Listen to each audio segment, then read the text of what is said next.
29 जून 2025, आधा साल गुजर चुका है और ये लास्ट संडे है आधा साल का आखिरी संडे।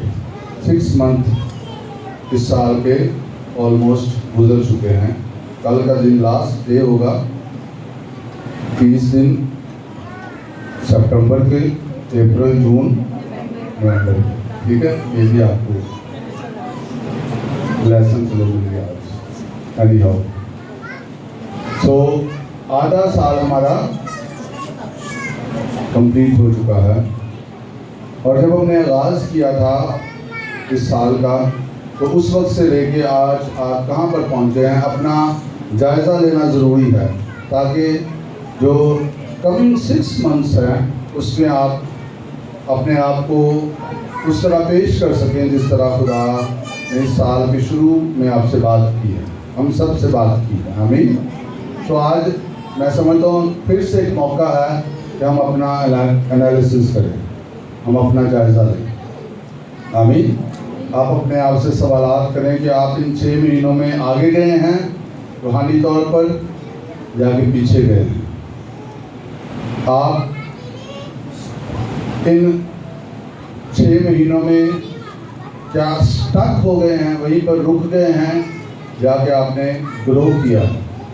आप ख़ानदानी तौर पे, माली तौर पे, मोस्ट इम्पॉर्टेंटली रूहानी तौर पे आप कहाँ पर खड़े हैं।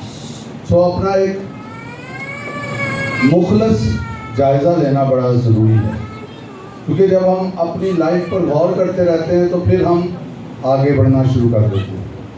अगर हम किसी ने कहा कि किसी कमज़ोर शख्स को अगर आपने गुस्सा दिलाना है तो उसको सच बताओ, और अगर किसी स्ट्रॉन्ग शख्स को गुस्सा दिलाना तो उसे झूठ बताओ। समझ आई कि नहीं है?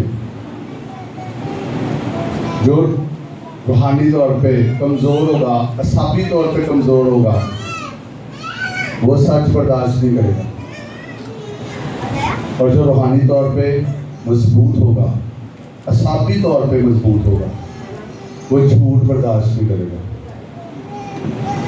तो हम औरों के साथ तो एक साइड पे कर लें, अपने साथ सच बोलना शुरू कर लें। सेल्फ डिसेप्शन जो है वो बड़ी डेंजरस है कि आप खुद धोखे का शिकार हों, आप ग्रो ना कर रहे हो, आप तरक्की ना कर रहे हो रूहानी तौर पर, आप आगे ना बढ़ रहे हो और आप समझ रहे हो कि आप सही जा रहे हैं। आप प्रॉब्लम का शिकार हो, स्पिरिचुअल मसाइल का शिकार हो, लेकिन आप इसकी आपको पता ही नहीं है, आप धोखे का शिकार हैं। This is very very dangerous. एक बीमारी तो ख़तरनाक होती है, ज़्यादा खतरनाक वो तब होती है जब आपको पता नहीं होता कि ये आपको बीमारी है। ऐसे है कि नहीं? डॉक्टर्स क्यों टेस्ट करते रहते हैं? वो कहते हैं सारे टेस्ट ठीक है, वो कहता है मेरे सर की दर्द ही ठीक नहीं होती, वो कहते हैं हमने आपके सारे टेस्ट सही किए, सारे ये देखो क्लियर है। क्या वजह है? बीमारी मौजूद है लेकिन पता नहीं चल रहा। ये ज़्यादा डेंजरस है, ये ज़्यादा खतरनाक है। आपको मसला हो और आपको पता ही ना हो।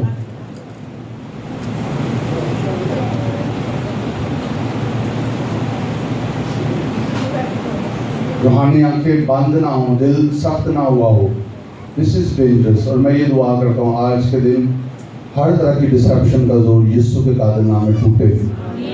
आमीन। हर तरह जहाँ पर तारीकी है, आंखें बंद हुई हैं रूहानी तौर पर, यीशु के नाम में खुल जाए। जहाँ जहाँ सख्ती है, यीशु के नाम में ब्रेक हो। आमीन। और हमें ग्रो करना, हमें ग्रो करना। किस किस ने कैथरीन कुलमैन का नाम सुना हुआ? ओके, बैनिन का नाम किस किस ने सुना? ज़्यादा लोगों ने सुना। सो ये बैनिन की उस्ताद थी जो कैथरीन कुलमैन थी, और बहुत ज़बरदस्त हीलिंग मिनिस्ट्री थी उनकी।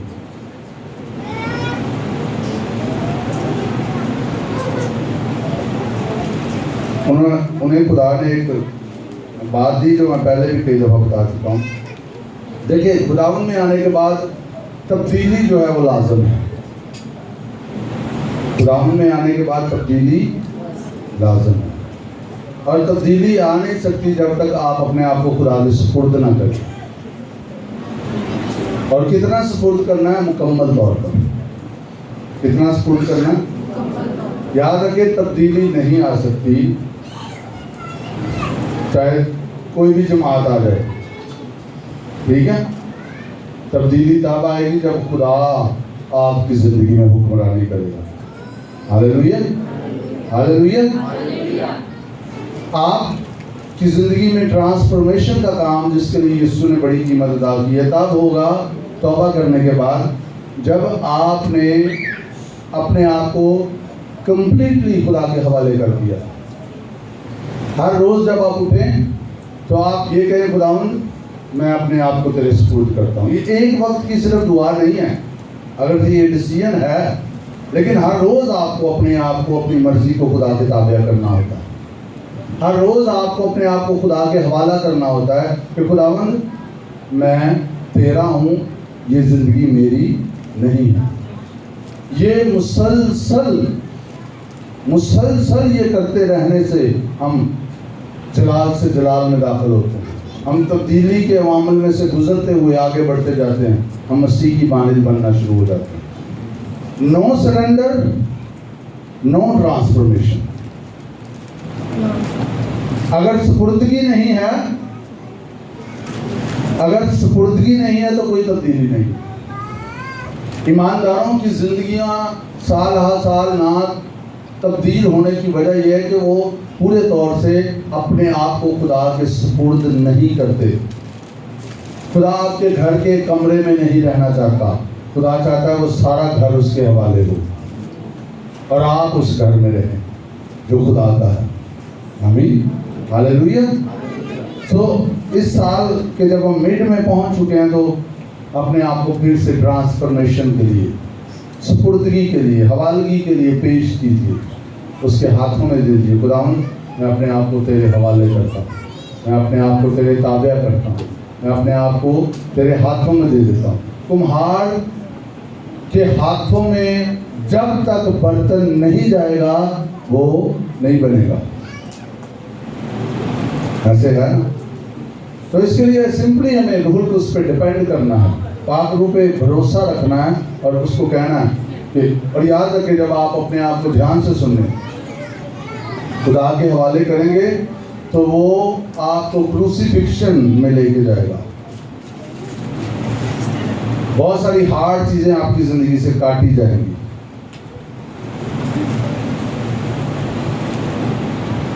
जो आपके स्ट्रॉन्ग पॉइंट्स हैं वो तो हैं, जो आप जिन एरियाज में मजबूत हैं वो तो हैं, लेकिन जिन जिन एरियाज में आपने अपने आप को पेश नहीं किया हुआ, मसलूबियत के लिए, खुद इनकारी के लिए अपने आप को हवाले नहीं किया, उन एरियाज पे खुदा उंगली रखेगा। और ये अमल जो है वो खुदा के फजल से, खुदा के रूह की कुव्वत से आपके लिए आसान हो सकता है। और अगर हम विलिंग ना हो तो ये नहीं हो सकता। अगर तुम राजी और फरमाबरदार, ये जब हम सिर्फ अच्छी अच्छी चीज़ें सुनना चाहते हैं, अच्छी चीज़ें बहुत सारी हैं, लेकिन खुदा ने ये ज़िंदगी हमें इसलिए दी है कि हम उसके लिए जिए। हालेलुया। सुपुर्दगी के बगैर ट्रांसफॉर्मेशन नहीं है। पेश किए बगैर, अपने आप को हवाला किए बगैर ये मुमकिन नहीं है कि आप तब्दील हो जाए। आमीन। साल के शुरू में खुदा ने हमें कुछ पॉइंट्स दिए थे कि हमने इस साल इस पे काम करना है, तो मेरे दिल में आ जाए कि मैं उनको, बहुत सारे और भी हैं जितने ऐड कर सकता हूँगा मैं करूँगा, लेकिन आइए दोबारा से उनको रिकॉल करें। आमीन। पहला पॉइंट क्या था? Praise the Lord. पहला, इधर से आगे से नहीं आप बोलना, पीछे से मुझे जवाब आना चाहिए। पहला पॉइंट क्या था? आप बोल रहे हैं, मुझे आवाज क्यों नहीं आ रही? पहला पॉइंट क्या था? थोड़ी सी और आगे आवाज आ गई है। Praise the Lord. इसका मतलब है कि याद ही नहीं किता कितों ना, ओके, फिर से मैं याद दिला रहा हूँ। पहला सादा सा पॉइंट है शुक्रगुजारी। इस साल में हमने क्या करना है? क्या करना है? बोलिए बुलंद आवाज से, शुक्रगुजारी करनी है। शुक्रगुजारी के बगैर आप रूहानी तौर पर आगे नहीं बढ़ेंगे। आप अपने हालात को बोलते रहेंगे, आप अपने मसाइल को बोलते रहेंगे, तो वो कभी हल नहीं होंगे। कुछ ना कुछ आपके पास है जिसके लिए आप शुक्र कर सकते हैं। है आपके पास कुछ ऐसा? जिसके पास कुछ ऐसा है वो हाथ दिखाए जिसके लिए वो शुक्र कर सकता है। ऊपर गुड, शुक्र है सबके पास कुछ ना कुछ शुक्रगुजारी के लिए है। तो जब आप उन चीज़ों को जो आपके पास है उनके लिए शुक्रगुजारी करना शुरू कर देंगे, आपको और भी नजर आना शुरू हो जाएगा। वो जो शुक्रगुजारी नहीं ना करते उनको कुछ भी नजर नहीं आता। उनको आप कहेंगे आप जो है वो अपने साथी के 10 स्ट्रॉन्ग पॉइंट्स, अच्छी बातें लिखें, एक को नहीं याद आनी चाहिए अगर उनमें आपस में प्यार मोहब्बत नहीं है। एक को नहीं याद आनी, कहना है ही नहीं होते कुछ, उसमें कोई अच्छी बात नहीं। ऐसे है कि नहीं? आपका शायद ना तजर्बा हो, मेरा तजर्बा है क्योंकि मैं लोगों की काउंसलिंग करता हूँ। उनको कोई अच्छा पॉइंट नजर नहीं आता, हालांकि देर हर शख्स में कुछ ना कुछ तो अच्छा होता ही है ना। और अगर आपको नजर ही नहीं आ रहा तो फिर इसका मतलब है आपको रूहानी आंखों का इलाज होने की जरूरत है कि आपको कुछ नजर नहीं, आपकी आंखें इतनी बंद हो चुकी हैं। बहरहाल शुक्रगुजारी ना करने की वजह से आप भी मसाइल में गिरफ्तार रहते हैं और भी लोग जो आपके घराने के खास तौर पर वो मसाइल का शिकार रहते हैं आपकी नाशुक्रियों की वजह से।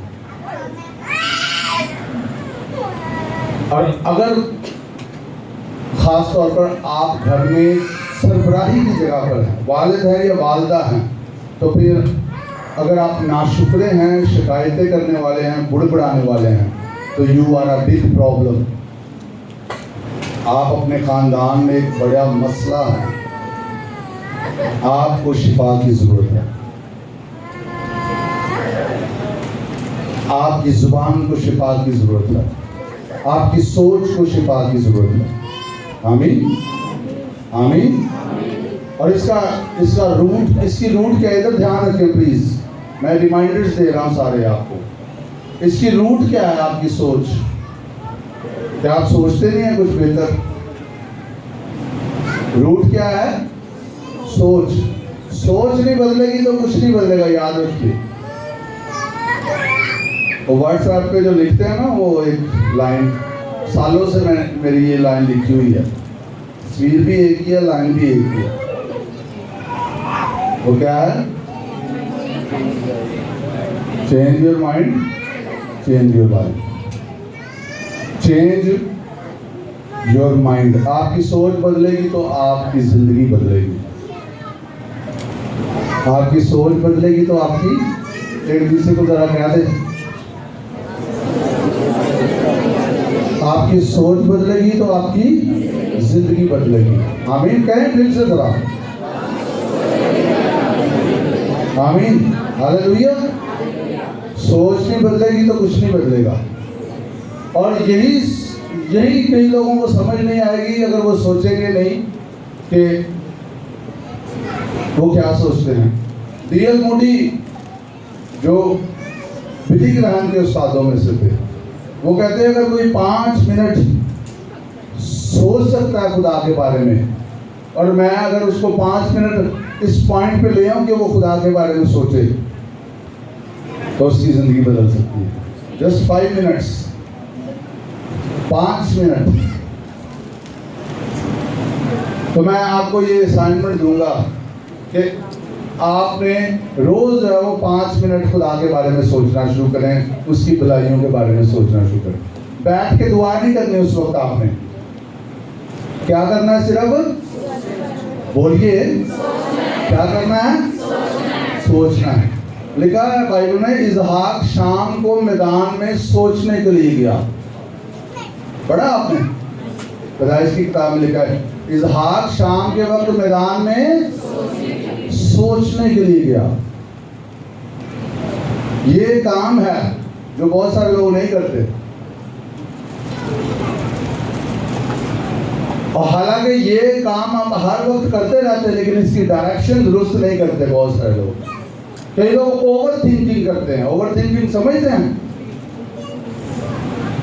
एक बात पे हद से ज्यादा सोचते हैं। उन्होंने किसी का मूड ऑफ देख लिया, उन्होंने समझा मेरी वजह से जो है,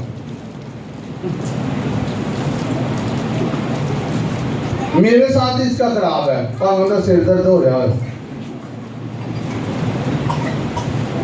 दिस इज ओवर थिंकिंग।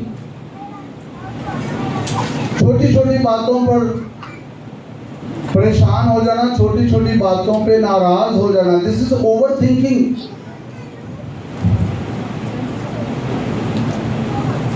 ये किसी भी बात पर गलत सोचना है, ज्यादा सोचना है। ओवर थिंकिंग क्या करती है? आपके मसले को बड़ा कर देती है। और कई दफा क्या होता है, वो मसला होता ही नहीं है, लेकिन आपकी सोच में बहुत बड़ा हुआ होता है। ऐसा होता है कि नहीं? जरा हाथ ला के बताएं। आपका किसी के साथ प्रॉब्लम हुआ या प्रॉब्लम नहीं हुआ, आपकी उससे मुलाकात हुई, उसने कहा कि यार आजकल आप बड़े जो है ना वो दूर दूर रहते हो, और उसने शायद मजाक में ये बात कह दी है, उसने शायद जो है वो बगैर सोचे ये बात कह दी है, उसका कोई प्लान नहीं है, लेकिन आपने सारा दिन उस बात पे गौर किया। मैंने क्या क्यों है? अच्छा अच्छा अच्छा, अब मुझे समझ आई, इसने मुझे इसलिए कहा। समझ आ रही है ओवर थिंकिंग की? और फिर आपका माइंड जो है ये मखनातीस की तरह है। ये तमाम जो मेमोरी आपके अंदर होती है ना, उस ताल्लुक से, उस शख्स के ताल्लुक से, वो सारी जमा कर लेता है। सारी आपको चीजें याद करा के ऐसे एक जगह पर आपकी फाइल बना देगा इतनी मोटी। और फिर आप द जीनियस, आपको पता चल जाएगा इसने मुझे क्यों कहा। और फिर हफ्ते बाद आप उसको मिलेंगे और वो आपसे नॉर्मल मिल रहा होगा, लेकिन आपके अंदर एक इतनी बड़ी फाइल पड़ी हुई है और आपका मुंह बना होगा। वो कहेगा इन्हों की वजह, इसको क्या हुआ? मेरी बात की समझ आ रही? This is over thinking. इससे बहुत सारे रिश्ते कमजोर हो रहे हैं। और ये लेफ्ट माइंडेड लोग जो है ना वो करते हैं। ये लेफ्ट माइंडेड समझते हैं ना, हर चीज में उन्होंने कोई गलत बात ही सोचनी होती है। नेगेटिव जहन होता है उनका। ऐसी जो है ना वो अपने से मतलब निकालते रहेंगे दूसरे को बातों के। भाई जो जिसने नहीं की वो ना निकालो मतलब। और अगर नहीं समझ आ रही तो इतनी आपके अंदर दिलेरी होनी चाहिए, पूछ लें भाई आप ये कह रहे हैं इसका क्या है, ये तो नहीं मतलब मैं, क्योंकि मैं ये समझ रहा हूँ। वो क्लियर कर देगा। अगर उसने की भी होगी तो आपका मामला हल हो जाएगा। सोच सोच के अपना बुरा हाल कर लेना, सोच से ये फर्क पड़ता है। आमीन। सोच बदलेगी तो जिंदगी बदलेगी, सोच नहीं बदलेगी तो जिंदगी नहीं बदलेगी। और सोच को बदलने के लिए एक ही टूल है। पहला तो यीशु मसीह को जिंदगी देना, उसके बाद खुदा के कलाम के ख्यालात को लेना और इन पुराने ख्यालात को निकालना। रिप्लेसमेंट है। सोच की तब्दीली क्या है? रिप्लेसमेंट है। पुराना ख्याल निकालेंगे और नया ख्याल डालेंगे। Hallelujah, hallelujah. सो शुक्रगुजारी का ना होना, उसके पीछे एक सोच है। वो बदलेगी तो फिर आप शुक्रगुजारी करना शुरू करेंगे। आप देखना शुरू करेंगे आपके पास क्या है। आप सांस ले रहे हैं, आज यहाँ पर जिंदा बैठे हुए हैं, क्या इससे बड़ी शुक्रगुजारी है? तो बहुत कुछ आपके पास खाने के लिए खुराक है, पहनने के लिए कपड़ा। आप झोंपड़ी में नहीं रह रहे। यहाँ पे कोई ऐसा बंदा है जो झोंपड़ी में रह रहा हो, सड़क पे सो रहा हो, है ऐसा कुछ नहीं।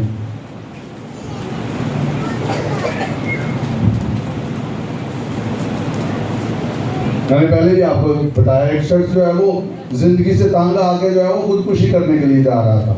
और रास्ते में एक फकीर बैठा हुआ था। उसने उससे पूछा किधर जा रहा है? कहता मैं ज़िंदगी से बहुत तंग हूँ, मैं खुद कुछ करने जा रहा हूँ। कहता अच्छा चला जाना, ये कपड़े तो बिनो दे दे, उसे मारी जाना। फिर उसको समझ आई कि मेरे पास तो कुछ है जिसके लिए मैं शुक्रगुजारी कर सकता हूँ। कई दफा किसी के कपड़े उतार के उसको समझ आती है कि मेरे को कुछ है। मेरी बात की समझ आई आपको? किस किस को समझ आई है? कईयों का ज़हन खुलता ही ताब है, नहीं तो खुलता ही नहीं है। सो फिर से ये रिमाइंडर है, नई बात नहीं मैं आपको कोई बता रहा। आमीन। ये नाशुक्री, शिकायतें, गुड़गुड़ाना एक बीमारी है। क्या है? एक बीमारी है जो सिर्फ आपको नुकसान नहीं दे रही, आपके एनवायरनमेंट को खराब कर रही है, बदबूदार कर रही है आपके एनवायरनमेंट को। ये बीमारी आपके घर के माहौल को बदबूदार रखती है, ये बीमारी। और मेरी दुआ है आज आप इस बीमारी से शिफा पाएं। अगर कोई भी यहाँ पर है, यीशु के नाम में आप शिफा पाएं। जब आप गॉड कॉन्शियस होंगे ना, मतलब जब आपकी तवज्जो खुदा की तरफ रहेगी, सोच खुदा की तरफ रहेगी, तो आप बहुत सारी इस तरह की बीमारियों से बचे रहेंगे। Hallelujah, hallelujah. देखिए ये पॉइंट अभी हमने पहला शुरू किया, but I am not comfortable कि मैं इसमें से निकल जाऊँ। इस कदर ज़रूरत है, इस कदर इसकी ज़रूरत है। बनी इसराइल ने नाशुक्रियाँ कर करके अपनी बरकत खो दी, नाशुक्रियाँ कर करके बियाबान में मर गए। खुदा ने कहा तुमने से कोई नहीं जाएगा वादा की सरजमीन में। 10 आफात खुदा ने मिस्रियों पर भेजी, बड़े बड़े मौजे उनको दिखाए, बड़े बड़े काम उनको दिखाए, पर वो शिकायत करते थे, वो नाशुक्री करते थे, वो बुड़बुड़ाते थे, और उनकी मुंह की बातों में वो खुद फंस गए। अगर आप शुक्रगुजारी करना नहीं, उसका फन नहीं जानते, तो आप बड़ी बुरी हालत में, आप दुरुस्त हालत में नहीं है। शुक्रगुजारी करने से सबसे पहले ये होगा कि आप पीस में आ जाएंगे, आप इत्मीनान में आ जाएंगे, आप शादमान हो जाएंगे। Hallelujah, hallelujah. और खुदा ने ये हमें टूल दिया है, शुक्रगुजारी करते हुए उसके फाटकों में दाखिल। खुदा तेरा शुक्र आज का तुमने मुझे दिन दिया। बच्चों को भी ये सिखाएं, बच्चे बड़ी नाशुक्रियां करते हैं। यस, ये मैं ये दुआ करता हूँ कि इसकी हमें एडिक्शन हो जाए, शुक्रगुजारी के हम एडिक्ट हो जाए। थोड़ी थोड़ी देर बाद हम वाकई कह रहे हो खुदा तेरा शुक्र, वाकई आप कह रहे हैं। और मैं आपको बताऊं, जस्ट 1 वीक, 1 हफ्ता करके देखें आप, सिर्फ 1 हफ्ता, आपको मैं गारंटी से कह रहा हूं, आपका अगला हफ्ता आपको पता चल जाएगा कि डिफरेंट हो गया। सिर्फ 1 हफ्ता जो है वो इस पर प्रैक्टिस करें, अब शुक्रगुजारी करना शुरू करें। और जब आप सुबह उठें, आप बोलना शुरू करें अपने लिए खुदा का कलाम। खुदा मैं तेरा शुक्र करता हूँ, आज का दिन मेरे लिए बेहतरीन दिन है। आज के दिन में मैं फतह पाऊंगा, आज के दिन मैं गुनाह में नहीं गिरूंगा, आज के दिन मैं तेरी मर्जी को पूरा करूंगा। मैं तेरा शुक्र करता हूँ, तूने मुझे जो फतह दी है, आज के दिन मैं उसका तजर्बा करूंगा। मैं दूसरों के लिए बरकत का वसीला बनूंगा, मैं दुश्मन पर गालिब आऊंगा। आप अपने लिए उठते ही जब आपकी आंखें खुलती हैं, डिक्लेयर करना शुरू करें खुदा के कलाम को। आप सुबह उठ के क्या डिक्लेयर करते हैं,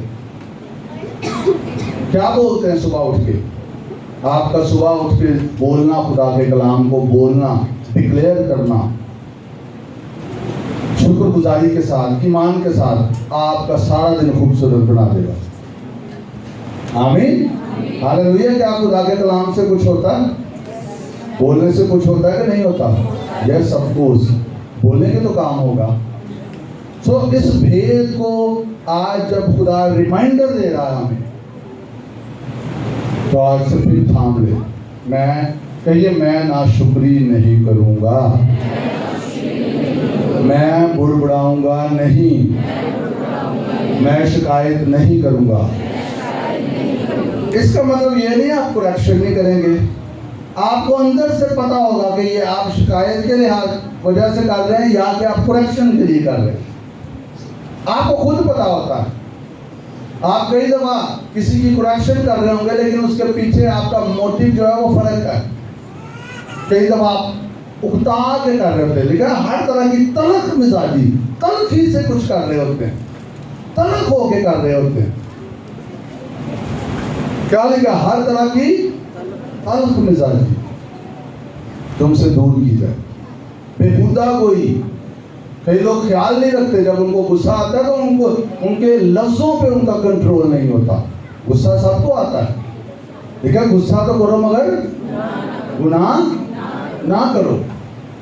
मुझे भी बहुत गुस्सा आता है, आप समझ रहे होंगे, पाजी साहब को भी गुस्सा नहीं आता, सबको गुस्सा आता है ना। But you need to speak right words. आपको गुस्से में भी है तो दुरुस्त अल्फाज का इस्तेमाल करना। ये थोड़ी गुस्से में तो आपका ज़हन ही घूम गया, अब आपको समझ नहीं आ रही बोलना क्या है, फिर सॉरी सॉरी सॉरी मैंने गुस्से में जो है ना वही गलत लफ्ज कह दिया आपको।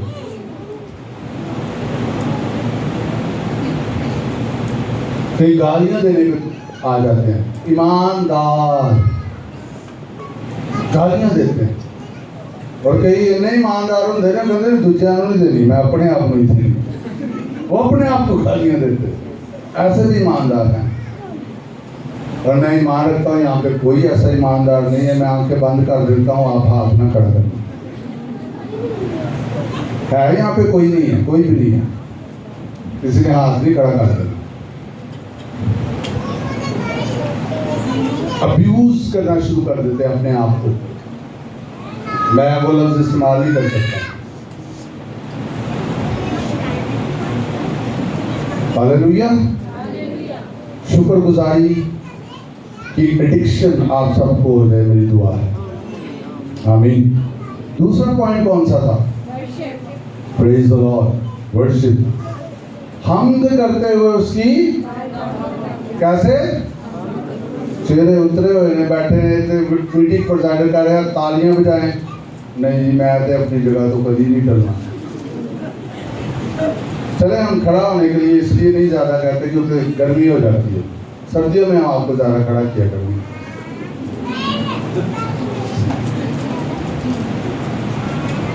और खड़ा होना रूहानियत तो नहीं है, ये याद रखिए। अगर खुदा का रूह आपको कह रहा आप खड़े हो जाए, अच्छी बात है, कई दफ़ा हमारे अंदर आता है खड़े होते हैं, ये कोई बुरी बात नहीं, आपको कहा जाता आप खड़े हो, आप खड़े हो जाए। लेकिन ये नहीं कि आप खड़े हो रहे तो खड़े होने से आप रूहानी हो रहे। मुंह लटके हुए हैं, जब मैं खुश होया जो मैनू क्या हो ये हवा दे, लेकिन हमद करते हुए, मुंह लटकाए हुए नहीं, हमद करते हुए उसकी बारगाहों में दाखिल हो। हालेलुया। सो ये दो क्विक वेज हैं खुदा की हुजूरी में एंटर होने के लिए, और ये प्रोटोकॉल्स हैं खुदा की हुजूरी में एंटर होने के। शुक्रगुजारी और हम तारीफ करना। हालेलुया। और आपको पता है यहाँ पर जब हम वर्शिप करते हैं, हम सिर्फ गीत गाने के लिए नहीं करते, ये गीत मुझे बड़ा पसंद है तो हम गाएं, या पसंदीदगी वाला चक्कर नहीं है। We declare the word, we worship him, we give him thanks. आमीन। इसलिए कई लोग जो है वो जब कहीं डेड मीटिंग पे चले जाते हैं फिर उन्हें स्वाद नहीं आता, जिन्होंने टेस्ट लिया हो उनको फिर मजा नहीं आता। आमीन। तो वर्शिप करना कि खुदा क्या है उसको देखना, उसकी तारीफ करना, ये बहुत इंपॉर्टेंट है। मैंने इन लोगों को अपने लिए बनाया ताकि ये मेरी हमद करे। आमीन। देखिए फरिश्तों की ये ड्यूटी है, उन्होंने ये करना ही करना है, लेकिन हमारी ये चॉइस है, हमारा ये चुनाव है कि हम वर्शिप को चुनते हैं। जैसे पालूस और सलास, ये जुमे को मैंने कलाम सुनाया इस पे, आधी रात के वक्त क्या कर रहे थे? दुआ कर रहे थे और हमद के गीत गा रहे थे। उन्होंने उस मुश्किल सूरत हाल में चुनाव किया कि वो हमद करेंगे। आमीन। हालेलुया। सो अगर आपकी लाइफ में वर्शिप नहीं है, और मैं ये भी कहता हूँ वर्शिप सिर्फ गीत गाना नहीं है जिस पे हमने सीखा हुआ, लेकिन कई तो गीत भी गाना उनके लिए महाल है, उनका मुंह ही नहीं खुलता। ये तो जो मर्जी कहे, कोई हाथ ऊपर डाले उनके हाथों को अल्फी लग जाती है। वो समझते हैं कि चर्च में एक्साइटेड नहीं हो सकते। वो आपका जब कोई रिजल्ट आता है तो कितना एक्साइटेड होते हैं। जब आपका पसंदीदा टीम मैच जीत जाती है तो क्या करते हैं आप, है ना? जब आपको बहुत सारे पैसे मिल जाते हैं, अचानक आपकी कमेटी निकल आई है, तो एक्साइटमेंट हो जाती है आपको। और आप, मेरा एक दोस्त है, वो कहता है मैं जब कोई एक्साइटेड होता है तो मैं उसे देख देख के एंजॉय करता। उसकी जो एक्सप्रेशन होते हैं वो देखने वाले होते हैं, वो आम नहीं होते उस वक्त, है ना? उसके मुंह के जाविये भी हो सकता चेंज हो रहे हों। तो एक्साइटमेंट में दुनिया की सारी चीजें हम करते हैं। चर्च में लोग समझते हैं ऐसी जनाजे पे आए हैं। यस, वर्शिप में कोई एक्साइटमेंट नहीं। इतनी खुदा की प्रेजेंस होगी, वो हिलते ही नहीं है। वो ये कोई खुदा की ताज़ीम नहीं है कि आप जो है ना वो बड़े सीरियस हो गए हैं। दाऊद क्या कहता है, जब वो नाच रहा था, जब वो अहद का संदूक लेके आ रहा था और उसकी बीवी ने उसे जो है ना वो बुरा मनाया और उसे कहा कि तू क्या बावला हुआ। उसने कहा मैं खुदावंद के लिए इससे भी ज्यादा जलील होऊंगा। आमीन। ये तो सोबर होके खड़े हो जाना, ये सोबर होके बैठ जाना, इसका मतलब ये नहीं आप बड़ी खुदा की ताज़ीम कर रहे हैं। आप झूम कर नाच कर भी खुदा की ताज़ीम करते हैं, आप नारे लगा कर भी खुदा की ताज़ीम करते हैं। वो जो सामरी कोड़ी था, शिफा पाई, तो क्या लिखा, वो बुलंद आवाज से खुदा की तमजीद करता हुआ लौटा। कैसे लौटा? बुलंद आवाज से खुदा की तमजीद करता हुआ लौटा। हालेलुया। तो आपको अपने होंठों को जब खोलना है तो खोलना है। और अगर आप सोचेंगे कि साथ वाला क्या कहेगा, तो अभी तक आप जो है वो सेल्फ कॉन्शियस हैं, गॉड कॉन्शियस नहीं है। आप अपने बारे में ज्यादा सोचते हैं। आमीन। सुने ध्यान से, मैं इसको आपको स्पिरिचुअल प्रिंसिपल बता दूं इसका क्या। जब खुदा आपके कुछ अंदर कर रहा हो तो उसको बाहर आने दे। ये स्पिरिचुअल प्रिंसिपल है। जब खुदा आपके कुछ अंदर कर रहा हो तो लेट इट कम आउट, उसको बाहर आने दे। आपके अंदर आ रहा है, आप जोर से भर गया, आपका दिल कर रहा है, आप अपने हाथ हिलाना शुरू कर दे, आप झूमना शुरू कर दे, पर आप उसको बाहर नहीं आने दे। तो क्या कर रहे हैं आप? बहाव को रोक रहे हैं। और ये है इसका मतलब, लिखा रूह को ना बुझाओ। ये है इसका मतलब, ये रूह को बुझाना है। खुदा का रूह काम करना चाहता है, but you are cave in yourself. आप अपने अंदर ही आपने अपने आप को बंद किया हुआ, आप अपने आप से बाहर नहीं निकलते।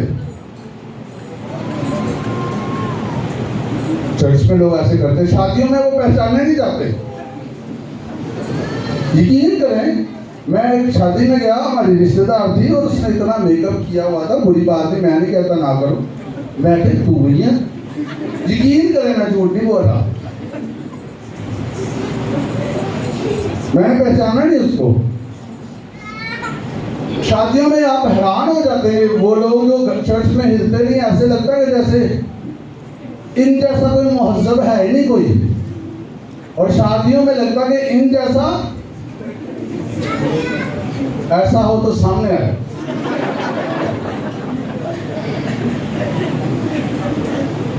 शादियों में वो और ही कोई मखलूक होते हैं, खुदा के लिए वो कुछ नहीं करना चाहते, लेकिन अपनी सेल्फ ग्लोरिफिकेशन के लिए, अपनी जाती खुशी के लिए जो मर्जी करते हैं। मैं आपको जो समझाना चाह रहा हूं उस बात पे अपने फोकस करना। खुदा की ताज़ीम के लिए, उसकी हम्द के लिए, उसकी तारीफ के लिए अपने आप को पूरे तौर से पेश करें। हालेलुया। ये दूसरा पॉइंट हमने देखा था। तीसरा पॉइंट था हमारा प्योर हार्ट। क्या था? Pure heart. आपका दिल प्योर रहना चाहिए, शफाफ दिल होना चाहिए। या आपको आपके दिल का पता है या खुदा को पता है? अपने दिल को पोल्यूट ना, आलूदा ना होने दे। अपने दिल को हमेशा साफ करके अपने दिल की खूब हिफाजत कर। कितनी हिफाजत कर? खूब हिफाजत कर। इसमें गलत स्टफ को ना जाने दे, पाक रखे इसको। हम तरक्की तो करना चाहते हैं लेकिन पाकीज़गी के बगैर क्या मुमकिन है? आप प्रेजेंस में कैसे एंटर होंगे अगर आपका दिल पाक नहीं है? अपने दिल को पाक रखें, इसको पोल्यूट ना होने दे, इसको गंदा ना होने दे। इसमें कोई ऐसा स्टफ ना रखें, कोई ऐसा सामान ना रखें, कोई ऐसी चीज ना रखें जिससे आपका दिल पोल्यूट हो, गंदा हो, बदबूदार हो जाए। हम अपने घर की जब सफाई करते हैं तो कूड़ा क्या करते हैं? इकट्ठा करके दोबारा अलमारी में रख देते हैं, हम फेंक देते हैं। तो जब आप खुदा की हुजूरी में यीशु के लहू से, कलाम से गुस्ल ले रहे हो तो कूड़ा इकट्ठा करके फेंक दे, फिर हाथ ना ले जाएं। चाहे जितना मर्जी अच्छा शॉपर लेके आप आगे हैं, अगर उसमें रखेंगे कूड़ा तो वो कूड़ा ही रहेगा। चाहे आप जितना मर्जी जो है वो अपने आप को बैरूनी तौर पर सजा लें, चमका लें, लेकिन अगर आपके अंदर दिल में इम्प्योरिटी है तो फिर आप प्रॉब्लम में हैं। अपने दिल को साफ रखें। एक दूसरे से कहें अपने दिल को साफ रखें। आप कहें आप ही अपना साफ रखें। Yes, hallelujah, hallelujah. अपना दिल साफ रखें। लिखा पाक बनो जैसा तुम्हारा बुलाने वाला पाक है। ये दिल में रख के मत बैठे रहे। अगर आपको किसी से प्रॉब्लम है तो जाके कह दें प्लीज। लोग दिल में रखते रहते और कभी बात नहीं करते। आपको प्रॉब्लम है तो चले जाए उस भाई या बहन के पास। आप कह रहे हैं मैं ईमानदार हूं, बाइबल का यही तरीका है। आपको किसी से शिकायत है तो उसके पास चले जाएं। और अगर आपको लग रहा है कि नहीं मेरी वो बात सुनेगा, कुछ देर उसके लिए दुआ कर लें, कोई एक आध रोजा रख लें और फाइनली उसके पास जाएं। मेरे भाई मेरी बहन, मुझे आपसे ये मसला है। आप रिस्पेक्टफुली खुदा की विजडम से किसी से भी बात कर सकते हैं। मैं हमेशा ही इनकरेज करता हूँ बातों को टेबल पे लेके आएं, दिल में ना रखें और बात तो करें। और अपने आप को इस पॉइंट पे भी प्लीज लेके आएं कि आपसे अगर कोई बात करना चाहे आपके खिलाफ तो आप सुन सके। कई लोग इसलिए प्रॉब्लमेटिक हो जाते क्योंकि वो कभी सुन नहीं सकते, ना अपने बारे में, ना अपने साथी के बारे में, ना अपने बच्चों के बारे में। वो जल्दी से अपने आप को बंद कर लेते, उनको कोई करेक्ट कर नहीं पाता और वो मुश्किल सूरत हाल पैदा कर देते। और मैं आपको बताऊं स्पेशली बच्चों के लिए बड़े कॉन्शियस रहें। जब आप अपने बच्चों की दुरुस्त तरीके से तरबियत नहीं ना करते तो एक काम आपके बच्चे करते हैं, पता क्या करते हैं? वो डबल फेस बना लेते हैं। वो आपके सामने कुछ और होते हैं और वो दुनिया के सामने कुछ और होते हैं। और जब दुनिया आपके बच्चों पे कोई इल्ज़ाम लगाती है तो आप कहते हैं नहीं ये हो ही नहीं सकता, क्योंकि आपके सामने आपके बच्चे का फेस बिल्कुल सही है, लेकिन आपकी तरबियत में, आपकी दुआओं में वो खूबसूरती, वो जोर नहीं था। इस वजह से आपके बच्चे ने क्या किया? डबल फेस कर लिया। जैसे आप होते हैं वो और होता है, जैसे आप नहीं होते वो और होता है। ऐसा है कि नहीं? और अगर कोई मुखलस है और वो आपको बताता है आपके बच्चों के बारे में कोई ऐसी बात जो वाकई सोचने वाली है तो सुन लें। उसे अपना दुश्मन ना बना ले, उसे अपना मुखालिफ ना समझे। मैं आपको बताऊं आज के दौर में लोग क्या करते हो, कहते सानू की लगे, मैं कद नहीं बुरा बना। ऐसा है कि नहीं? कहते मैं कद, वो खुदा की बात बताकर बुरे बनते तो बनते कुछ नहीं होता। आप बात तो सही कर दे अगर खुदा आपको कह रहा तो। आमीन। प्लीज इस बात का ध्यान रखिए, ये बात सीखेंगे। अगर आप राइट चीज आपको पता है और आप सिर्फ इस वजह से नहीं कर रहे कि मैं बुरा बन जाऊंगा, तो आप मगरूर हैं, आप अपने बारे में सोचते हैं, आपको खुदा की कोई परवाह नहीं, आपको अपनी परवाह है कि मुझे वो बुरा समझेंगे। हाँ, ये जरूर है रिस्पेक्टफुली बात करें, हर एक की इज्जत है, सिर्फ आपकी नहीं है, हर एक की इज्जत है। कई दफा जो बड़े हो जाते हैं वो समझते छोटे की कोई इज्जत ही नहीं है। हर एक की इज्जत है, खुदा ने हर एक को इज्जत दी है। आमीन। Be respectful, be respectful. आमीन, आमीन। सो प्योर, अपने दिल को प्योर रखें। नंबर 4, हर रोज दुआ करने के वसीला से अपना दिन भरपूरी में गुजारें। बिला नागा क्या करो? बिला नागा थोड़ी थोड़ी देर बाद दुआ करें, छोटी छोटी दुआ करें, खुदा के साथ बैठकर दुआ करें। और प्रेयर वो पॉइंट है जहां पर इब्लीस सबसे ज्यादा अटैक करता है ईमानदारों के खिलाफ। कहीं वो दुआ करना शुरू कर दे।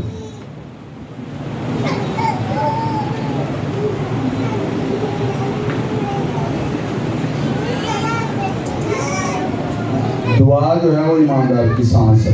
दुआ के बगैर हम कोई भी ईमानदार मजबूत नहीं हो सकता। प्रेयरलेस पर्सन इज पावरलेस पर्सन। जो दुआ नहीं करता वो मजबूत नहीं है। जो दुआ नहीं करता वो मजबूत वो नहीं हो सकता, वो गिर जाएगा। आप बहुत अरसा तक प्रेयरलेसनेस में जिंदगी गुजारते रहते हैं, दुआ करते ही नहीं है। हो सकता है आप खिदमत भी करते रहें, सुन ले ध्यान से, हो सकता है इतनी जल्दी कुछ नहीं होगा, लेकिन अगर आप ऐसा ही करते रहेंगे तो फिर कुछ ना कुछ बहुत गलत होगा। प्रेयरलेसनेस डेंजरस है। आप ये ना समझे कुछ भी नहीं हो रहा, मैं दुआ भी नहीं करती, मैं दुआ भी नहीं करता, कुछ नहीं होता, गलत। नो, प्रेयर आपकी जिंदगी में प्रायोरिटी है। हालेलुया।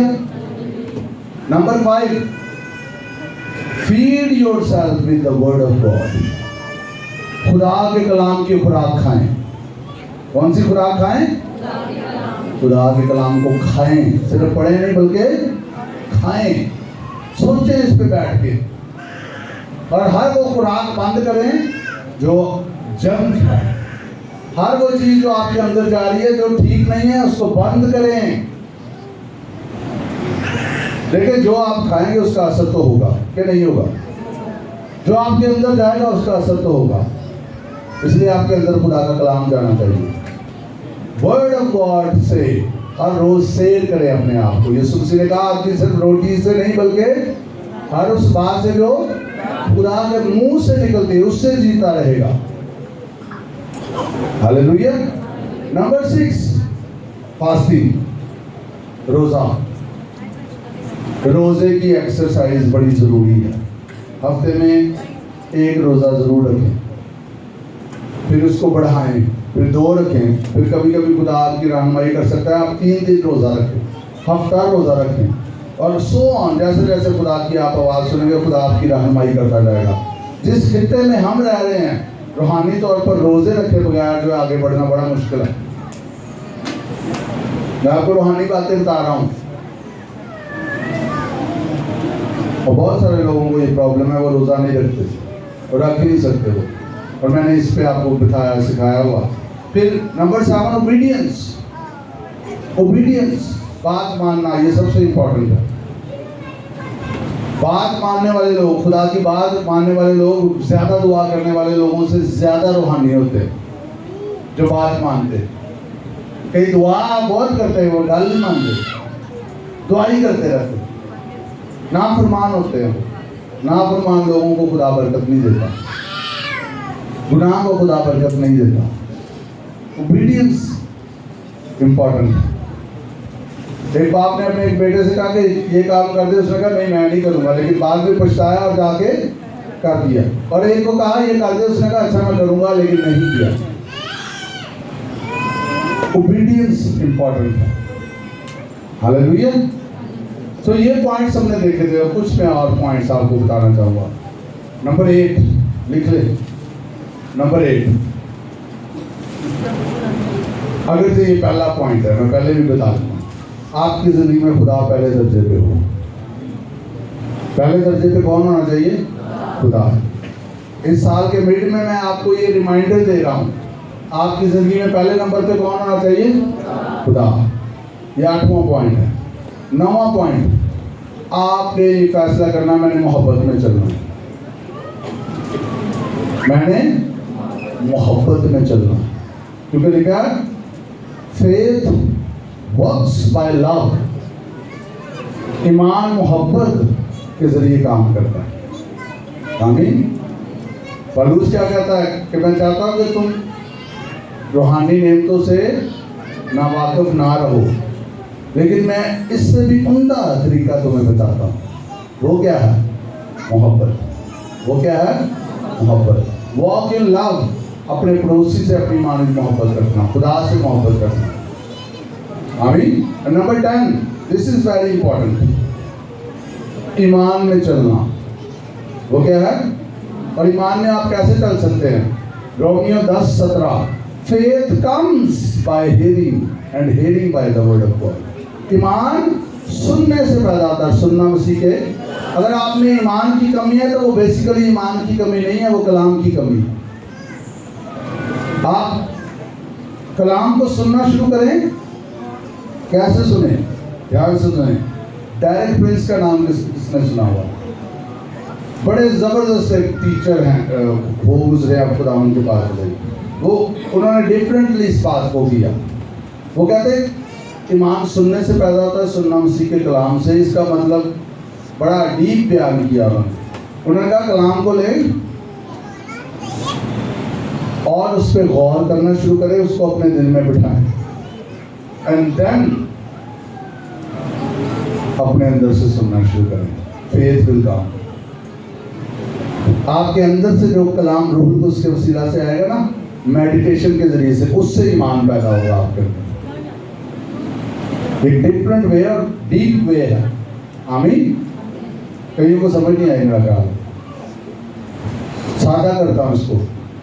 अपने दिल को कलाम से इतना भरे हैं कि आपके अंदर से आवाजें आना शुरू हो जाए, और वो जो आवाजें आएंगी उससे आपका ईमान पैदा होगा।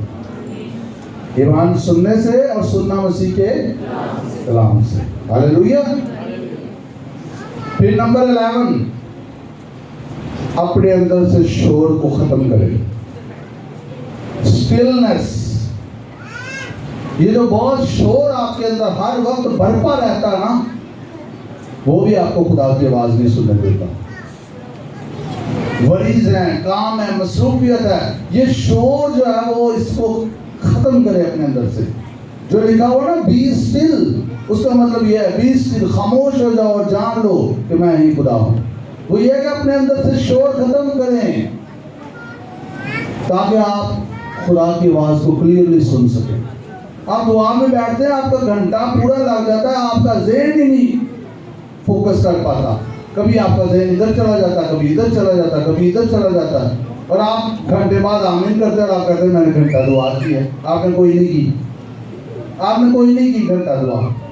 आप तो अपने मसलों से नहीं बाहर निकले पूरा घंटा। आपका तो फोकस ही आपके मसले पर है। रोते रहे हैं पूरे 1 घंटा, आप रोते ही रहे हैं, आपका मसले पे फोकस रहा है, आप में स्टिलनेस नहीं है। किस किस को समझ आ रही है मेरी बात? आज बहुत सारी कोटेशंस भी मेरे अंदर आ रही हैं। खुदा जो है वो अपने खादिम डैडी को बड़ा हीलिंग के लिए इस्तेमाल करता रहा है, कर रहा है। वो कहते हैं मैंने किसी ऐसे शख्स को शिफा पाते नहीं देखा जो अपनी बीमारी में लिपटा हुआ, वो अपनी बीमारी पर ही फोकस लगाए हुए। कहते एक शख्स को मैंने देखा कि वो व्हील चेयर पर था और उसने अपनी तरफ से तवज्जो हटाई और वो दूसरा कोई व्हील चेयर पर था, उसके लिए दुआ करना उसने शुरू कर दी और वो भी खड़ा हो गया। जब आप अपने मसले के अंदर लिपटे रहते हैं ना, तो फिर आपने खुद अपने आप को बांधा हुआ है, तो खुदा आपको कैसे फिर आजाद करेगा? आप उससे निकले, और खुदा पे फोकस करें। ईमान के बानी और कामिल करने वाले यीशु को शोर अपने अंदर बंद करें। ये दुनिया के काम और दुनिया की बातें और ये और वो सारा कुछ। मैं एक आर्टिकल पढ़ रहा था, उसमें लिखा हुआ था, उसमें खास तौर पर लिखा हुआ था, बहनों के लिए लिखा हुआ था, वाइफ्स के लिए लिखा हुआ था कि वो जो हर वक्त अपने घर को नीट रखना चाहती हैं। क्या ये पॉसिबल है? क्या ये पॉसिबल है हर वक्त आपका घर नीट रहे? नहीं, लेकिन वो फिर भी रखना चाहती हैं। तो फिर क्या होता है, वो यहाँ से फिर परेशान रहती है। It's okay. वो कोई तस्वीर नहीं फरिश्ते खींचन रहे होते, सिनड़ियां लानी है घर दी। मैं ये नहीं कह रहा गंद पा के बैठे रहो, I am not saying this. मैं ये नहीं कह रहा, ताड़ी मेहरबानी और मैं ताड़े घर जावां तुसीं खलारा पाया भाई साहब वेख्या कितना मैं अमल किया ताड़े कलाम को। I am not saying this. आपका ज़हन का सुकून ज़्यादा इंपॉर्टेंट है। आमीन। अगर बच्चे हैं तो वो कुछ ना कुछ बच्चों जैसा करेंगे कि नहीं करेंगे? ये जो यहाँ पे बेसुकूनी होती है ना, ये फिर बाहर आ जाती है और फिर सारा घर बेसुकून हो जाता है। अपने अंदर स्टिलनेस पैदा करें। आमीन आमीन। सोबर बने अंदर से। चीज़ों को डील करने के लिए हम जो है वो अपने आप को पेश करें। ये जो आप वीडियोस में देखते हैं, पेरेंट्स को देखते हैं ऐसे बच्चों पर जो चला रहे होते हैं, कितने बुरे लगते हैं हमें। लगते हैं कि नहीं? आप भी वही कर रहे हैं। हर वक्त ये चीजें डेवलप हो रही, हर वक्त नहीं है। अच्छा ये आमीन। हर वक्त की चीजें ठीक नहीं है। आपको अपने बच्चों की तरबियत भी करनी है, आपको अपने घर को भी साफ रखना है, लेकिन यहाँ पे सवार ना कर लें कि आप अपने अंदर से इतने डिस्टर्ब रहते हैं कि आपकी सारी डिस्टर्बेंस बाहर बिखरती रहती है, छलकती रहती है। जिधर जिधर तो जरा बच्चे डरते ही रहते हैं।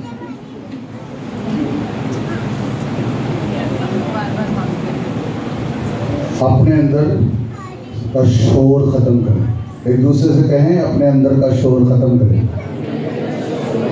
और कई अपने मसाइल पे इतने फोकस होते हैं, ये भी मैं दूसरी किस्म भी बता दूं ताकि क्लियर हो जाए कि उन्होंने मुंह के विच भी मक्खियां जा रही हों तो उन्होंने पता नहीं लग रहा।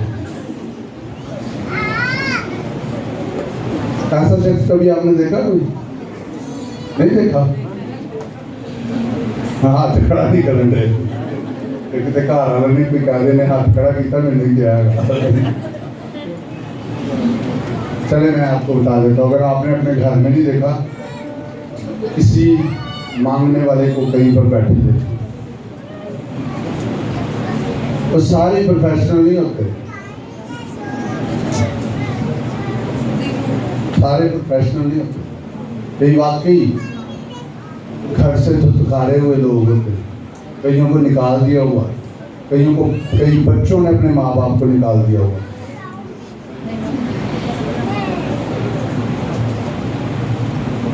मेरा मेंटल हॉस्पिटल जाने का इत्तेफाक हुआ। वहाँ पर कई ऐसे केसेस हैं जहाँ पे जायदाद की वजह से वहाँ पे उन्होंने झूठा पागल करार दे दिया हुआ।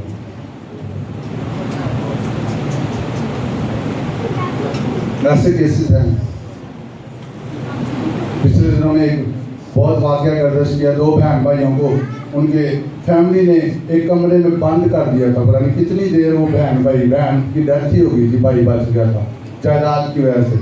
पढ़े लिखे थे दोनों और जायदाद की वजह से माँ बाप की डेथ हो गई। रिश्तेदारों में एक कमरे में बंद किया हुआ था उनको, और कई दिन जो है वो लाश पड़ी रही। कई वाकई लोग अपने मसाइल में इस कदर फंसे होते हैं। खुदकुशियाँ क्यों होती हैं? इसलिए होती हैं। तो मैं ये इनकरेज नहीं कर रहा कि ये ठीक है, मैं कह रहा हूँ इस तरह के लोग भी हैं और आपने अपने मसाइल में ऐसा नहीं बन जाना। तो डिस्करेज लोग कई जो होते हैं वो भी फिर कुछ नहीं करते। कईयों की तो तरबियत नहीं ना होती सफाई सुफाई की, तो कईयों की तरबियत होती है लेकिन उनके अंदर गंद और शोर इतना होता है कि वो फिर बाहर का ख्याल ही नहीं रखते। तो अपने अंदर का शोर खत्म करें।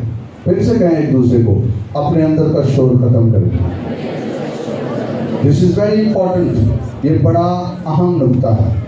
तो मैंने 11 पॉइंट्स आपके सामने रखे हैं, इनको याद रखना है आपने। आमीन।